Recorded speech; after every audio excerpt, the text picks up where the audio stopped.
Now we're going to take a look at how these concepts were realized.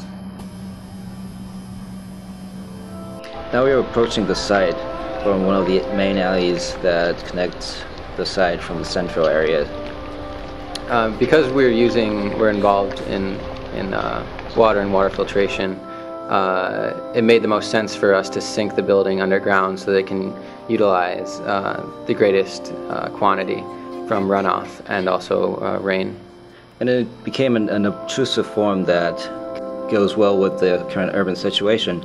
And so it's our ideas of an iconic building. It's not kind of a pronounced form. It's more about the ideas that are inherent and about the space that it creates. So here is where you'd enter the site. Taking a look at the freshwater pond. It's a landscape that people can occupy, and we'll visit that part later. And this is one of the two main programs, which is the amphitheater. And right here is just one of the rare instances where you actually can walk underneath the roof skid. Very low ceiling to emphasize that fact. And we will now continue and follow the actual water filtration sequence.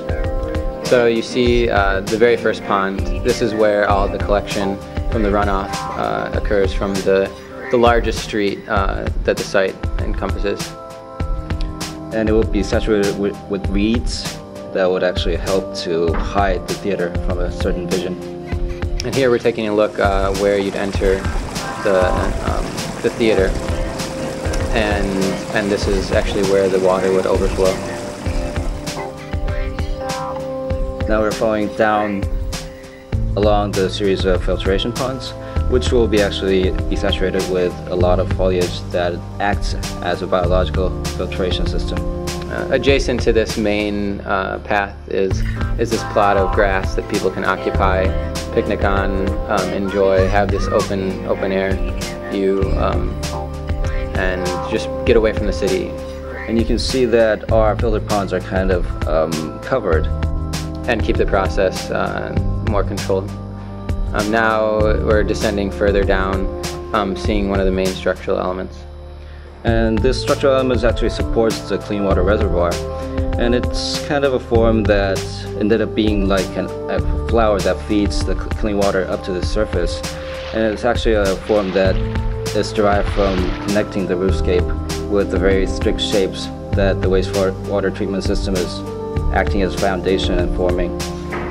Now we're entering an area that is actually unplanned and not easily accessible usually in an urban situation, but this is something that's always underneath our city, so it's one idea to show this and expose it to a certain extent. And here's a look back at the structure for the fitness center. So this is one of the pools that actually filtered the wastewater.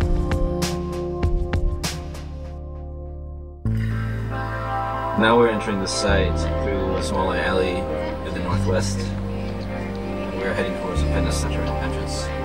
And here you can see the stark contrast with the sinuous, smooth surface of the roof and also the lattice structure below. Immediately to the right, we're walking up upon the glazing to the fitness area where the aerobic room and the machines, the energy machines, will be located. And this is the main entrance to the fitness center. As we walk through the reception area, you can kind of feel the pressure of the clear water pond above your head. And on the left, you'll notice a footbridge to the cafe. And we're now descending down to the pool level, and you can kind of feel the quite registered to form a circular form within this very complex form that we have created overall. Here located are two pools, one full-size lane pool with 3 lane dividers that will harness the wave energy created by the swimmers within the pool. The fact that the pool is water, obviously, will create reflections coming down from the pond above. And the smaller wading pool that you'll see on your left actually has a translucent bottom that transports light even into lower levels. And also in the pool area, you can experience the clear water reservoir below and the surface pond right above your head.